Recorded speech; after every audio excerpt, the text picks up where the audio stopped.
dipersembahkan oleh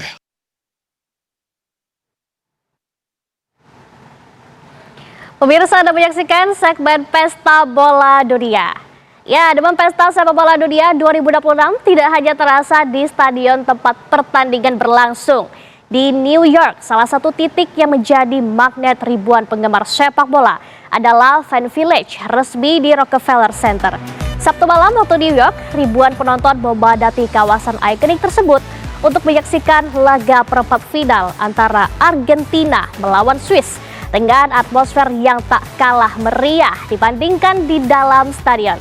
Berikut laporan rekan kami, jurnalis TV One Yandri Subekti dari Rockefeller Center, New York, Amerika Serikat. Selama pesta sepak bola dunia berlangsung, Rockefeller Center menjadi salah satu pusat euforia sepak bola di kota ini. Kawasan ini diubah menjadi Fan Village resmi yang menampilkan nobar gratis, berbagai aktivitas interaktif, klinik sepak bola, hiburan, hingga instalasi khusus bertema Pesta Sepak Bola Dunia yang menarik perhatian pengunjung dari seluruh dunia. Seperti nobar pertandingan malam ini, setiap kali peluang tercipta di lapangan, teriakan dan gemuruh suara dari penonton langsung menggema di antara gedung-gedung pencakar langit di Manhattan, menciptakan suasana yang hampir menyerupai stadion. Kehadiran Fan Village ini menjadi bukti bahwa demam Pesta Sepak Bola Dunia tidak hanya terasa di stadion, tetapi di ruang-ruang publik ikonik seperti Rockefeller Center yang malam ini menjadi tempat berkumpulnya para pecinta sepak bola dari berbagai penjuru dunia untuk menyaksikan siapa yang berhak melangkah ke babak selanjutnya atau yang akan menjadi sang juara. Dari Rockefeller Center, Manhattan, di kota New York, Amerika Serikat, Yandri Subekti TV One mengabarkan. Timnas Argentina sukses melaju ke semifinal usai menaklukkan wakil Eropa Swiss 3-1. Argentina membuka keunggulan ketika laga belum genap berlangsung 10 menit. Berawal dari sepak pojok Lionel Messi, sundulan Alexis McAllister membuat juara bertahan unggul 1-0 hingga babak pertama usai. Swiss memberikan perlawanan sengit di paruh kedua dan Doye menyamakan skor menjadi imbang 1-1. Laga kemudian berbalik arah setelah Swiss bermain dengan skor dengan 10 pemain usai Embolo mendapat kartu merah. Pada babak tambahan, Argentina mengunci kemenangan lewat 2 gol tambahan Julian Alvarez dan Lautaro Martinez. Argentina menang 3-1 dan menantang Inggris di semifinal.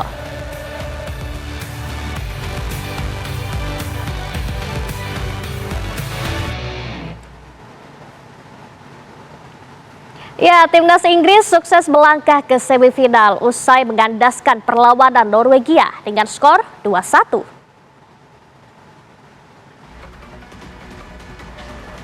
Norwegia membuka keunggulan di menit ke-36 melalui Skelderup. Keunggulan 1 gol tak bertahan lama usai Jude Bellingham sukses memanfaatkan umpan Anthony Gordon menjadi gol. Pasca rehat, kedua tim memperoleh sejumlah peluang.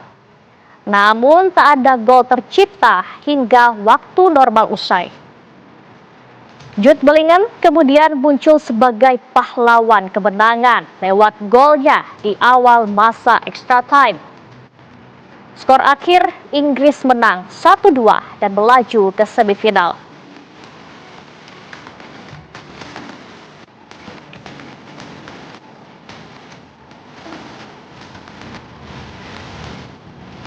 Jude Bellingham menjadi bintang kemenangan Inggris atas Norwegia dengan 2 golnya. Kini bintang Real Madrid itu bersaing dengan sejumlah penyerang untuk meraih gelar top scorer turnamen.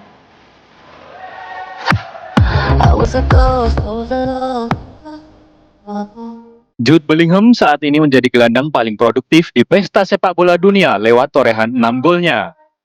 Ia juga menjadi gelandang pertama yang mencetak setengah lusin gol dalam satu kampanye untuk timnas Inggris. Dengan tambahan 2 golnya ke gawang Norwegia, Bellingham kini berada di posisi keempat top skor sementara dengan 6 gol dan 1 assist. Jumlah tersebut sama dengan rekan setimnya, Harry Kane yang harus turun ke posisi keempat karena 2 gol diantaranya dicetak dari titik putih. Pemain 23 tahun itu kini bersaing dengan para striker untuk meraih gelar top skor. Raihan ini semakin menegaskan vitalnya peran pemain didikan Akademi Birmingham City itu. Mengingat di turnamen besar sebelumnya pada Euro 2024, dirinya sukses mencatat 3 kontribusi gol dan membawa The Three Lions sebagai finalis. Selain itu, jumlah gol Bellingham juga memberi kebanggaan bagi Real Madrid karena para pemainnya telah mencetak 19 gol di edisi tahun ini.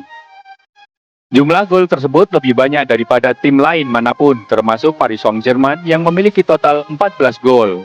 Me the team to play against, so I think we've tried to create a positive environment. We should continue that going into the final four. I can't speak highly enough for the lads. You're not going to win every game popping the ball and making 1,000 passes. Sometimes you have to win dirty, and we've done that again tonight. Jude Bellingham kembali menunjukkan perannya sebagai motor permainan Inggris. Jika mampu menjaga konsistensi, The Three Lions layak disebut sebagai salah satu calon kuat juara pesta sepak bola dunia. No more hiding, I'll be shining like Langkah Norwegia di pesta sepak bola dunia terhenti di babak perempat final setelah takluk 2-1 dari Inggris lewat babak perpanjangan waktu. Para pendukung Norwegia membadati lokasi nonton bareng di Oslo untuk memberikan dukungan kepada tim nasional mereka pada laga perempat final melawan Inggris. Harapan para supporter pupus setelah Inggris memenangkan pertandingan 2-1. Jude Bellingham menjadi penentu kemenangan The Three Lions dengan mencetak 2 gol, termasuk gol penentu di babak perpanjangan waktu. Sepanjang turnamen, pertandingan Norwegia selalu menarik puluhan ribu pendukung untuk menonton bersama di ruang terbuka di Oslo. Dukungan besar itu menunjukkan antusiasme tinggi masyarakat terhadap perjalanan tim nasional mereka. Kekalahan dari Inggris sekaligus mengakhiri penampilan pertama Norwegia setelah 28 tahun.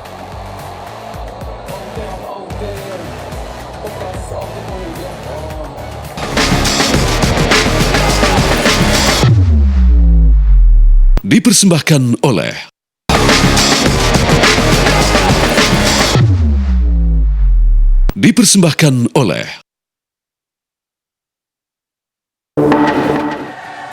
Pemirsa, babak 16 besar pesta sepak bola dunia rampung digelar. 4 tim memastikan langkah di babak semifinal panggung akbar kali ini. Ada Prancis, Spanyol, Inggris, dan Argentina. Seperti apa kiprah dan performa mereka sepanjang perhelatan pesta sepak bola dunia kali ini? Berikut ulasannya.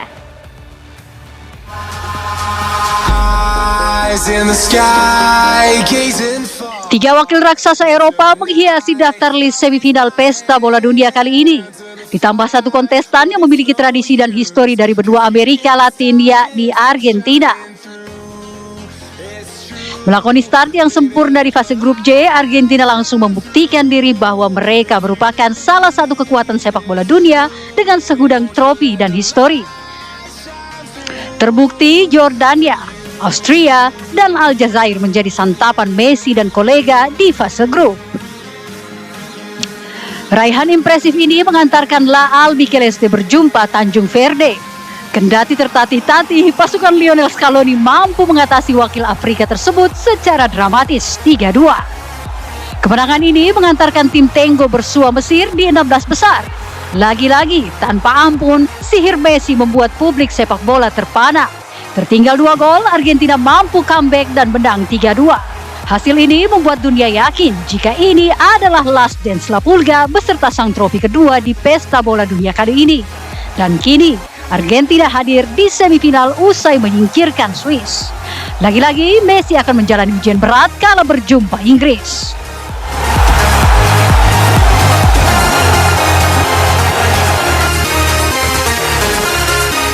Sementara skuad The Three Lions yang tampil tak begitu konsisten sejak awal tampaknya pelan tapi pasti mulai menemukan bentuk permainan terbaiknya. Merajai fase grup L, pasukan Thomas Tuchel ini diragukan bisa melangkah lebih jauh. namun menghempaskan Kongo 2-1 serta membuyarkan mimpi sang tuan rumah Meksiko di 16 besar, menjadikan Harry Kane dan kolega merupakan salah satu kandidat kuat untuk mengulang sejarah 1966 dengan membawa pulang trofi ke rumah mereka. Kolaborasi Kane dan Jude Bellingham menjadi kekuatan menakutkan skuad tiga singa. Ditambah solidnya lini kedua mereka yang diisi Declan Rice, Elliot Anderson, Madueke dan Anthony Gordon membuat kreasi serangan Inggris lebih tajam dan bervariasi.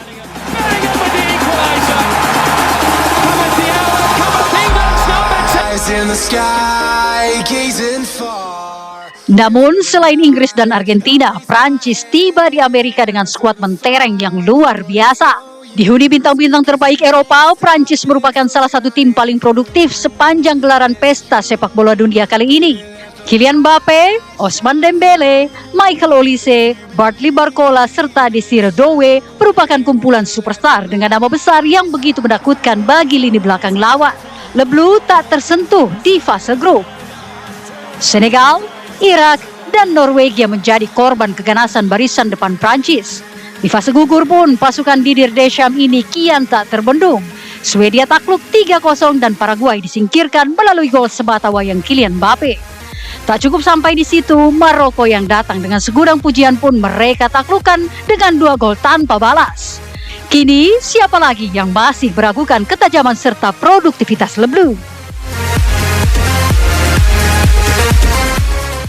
Namun ketangguhan Prancis kali ini akan mendapat ujian sesungguhnya kala bersua Spanyol di babak semifinal.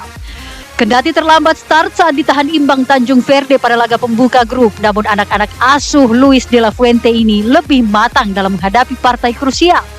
Setelah menghancurkan Austria, terbukti menghadapi raksasa besar Eropa macam Portugal bersama Ronaldo, dengan generasi emasnya, La Furia Roja mampu membuktikan bahwa mereka adalah rajanya Eropa.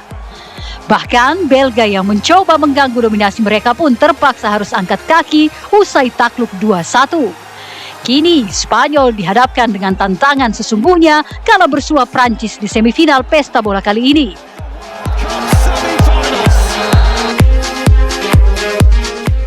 Lalu, kira-kira siapakah yang akan mengunci 2 tiket ke babak final? Apakah gengsi tim Eropa mampu mengubur mimpi sang penyandang tradisi di tanah Amerika? Kita nantikan.